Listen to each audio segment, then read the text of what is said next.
আমি দাঁড়িয়ে আছি ফেনীর সোনাগাজী উপজেলার মুসাফরপুর ক্লোজ এলাকায়, যেখানে মুসাফরপুর ক্লোজার গত 26শে আগস্ট বন্যার পানিতে এই ক্লোজারটি ভেঙে পানিতে তলিয়ে গেছে। তলিয়ে যাওয়ার পর থেকে দেখা গিয়েছে এখানে ফেনীর সোনাগাজী ও দাগনভূঞা অঞ্চলের মানুষের নানা ধরনের ভোগান্তি। যেমনটি আমরা এখানে দাঁড়িয়ে আছি, যেটা দেখতে পাচ্ছি, এখানে যে ফেনীর সোনাগাজী এলাকার যে কৃষকরা রয়েছে, যে আদর্শ গ্রাম, এই আদর্শ গ্রামের কৃষকরা এখানে উপস্থিত হয়েছেন। তাদের এই যে নদীটি দেখতে পাচ্ছেন, এই নদীর পানিতে প্রতিদিনই নোনা পানি জোয়ারের সাথে প্রবেশ করছে। এই এলাকার 25 থেকে 30,000 পরিবার তারা এখন দুশ্চিন্তায় ভুগছেন। তাদের অনেকের বসত বাড়ি ভেঙে গেছে।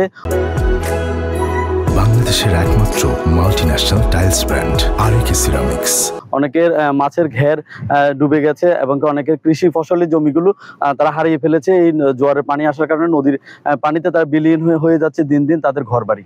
আর এই যে এখানে একটি রাস্তা তৈরি হয়েছে, এই রাস্তার দুই পাশেই নদী, আর এর পূর্ব পাশে যে অংশটি আছে সেটা সোনাগাজীর যে বিদ্যুৎ কেন্দ্র, 75 ওয়াট বিদ্যুৎ কেন্দ্র রয়েছে, এই বিদ্যুৎ কেন্দ্রটি বর্তমানে হুমকির মুখে পড়েছে।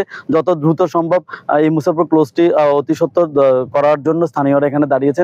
তেমনটি আমরা স্থানীয় লোকজনের সাথে কথা বলার চেষ্টা করব, যে তাদের যে ঘরবাড়িগুলো দেখা যাচ্ছে, ওই ঘরবাড়িগুলোতে তারা যে বসতঘর আছে, তারা আমাদেরকে জানিয়েছে, তারা জানিয়েছে যেমনটি রাত হলে তারা ঘুমাতে পারে না, তারা দুশ্চিন্তায় ভোগে।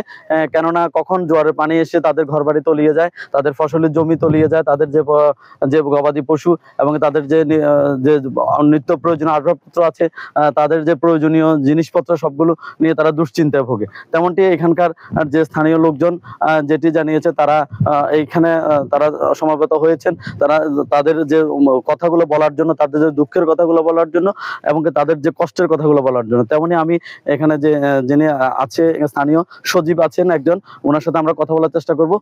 আপনাদের এখানে কি সমস্যা আপনারা ভোগ করতেছেন? আসসালামু আলাইকুম। আমরা যেখানে আছি এখানের তিন পাশে নদী বললে হয়, পশ্চিম, দক্ষিণ, পূর্ব, এই তিন পাশে নদী। এখন আমাদের পূর্ব পাশে আছে আশ্রয়ন কেন্দ্র, যেখানে হাজার হাজার মানুষ বিভিন্ন জায়গায় নদী ভাঙ্গার পরে এখানে আসি আশ্রয় নিয়েছে। তাদের পূর্ব পাশে হয়েছে নদী এবং এখন বর্তমানে পশ্চিম পাশে নদী। পশ্চিম পাশে যে বেড়িটা আছে, বেড়িটা ভাঙে যাওয়ার হুমকির মুখে আছে। যদি কোনো কর্মকর্তা দেখেন সরকারি, তাহলে আমরা এই বেড়িটা অন্তত যত দ্রুত, বেড়িটার পাশাপাশি সুইচ গেট সবগুলা যত দ্রুত যদি পারেন আপনারা নির্মাণের ব্যবস্থা করেন, এতে আমরা এলাকার মানুষ ভালো থাকবো। এবং কি ওই যে সুইচ গেট যেদিন ভাঙে গেছে 26 তারিখে, ভাঙার পর থেকে এই এলাকার মানুষ বিদ্যুৎহীন আছে। এইদিকে কোনো বিদ্যুৎ নাই, কারেন্ট নাই, কারেন্টের খুঁটি ঠিকই আছে, কারেন্ট নাই। এটাই আপনাদের কাছে অনুরোধ। ধন্যবাদ সজীব আপনাকে।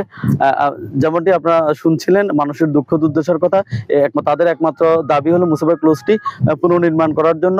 যদি মুসাফরপুর ক্লোজটি নির্মাণে যদি দেরি হয় বা এটি যদি নির্মাণ যদি না হয়, এখানকার মানুষ দিন দিন তাদের বসত বাড়ি হারিয়ে, তাদের সম্পদ হারিয়ে তারা দিন দিন নিঃস্ব হয়ে যাবে। এই ছিল আমার কাছে সর্বশেষ তথ্য। ফেনী থেকে সুরঞ্জিত নাগ, কালবেলা।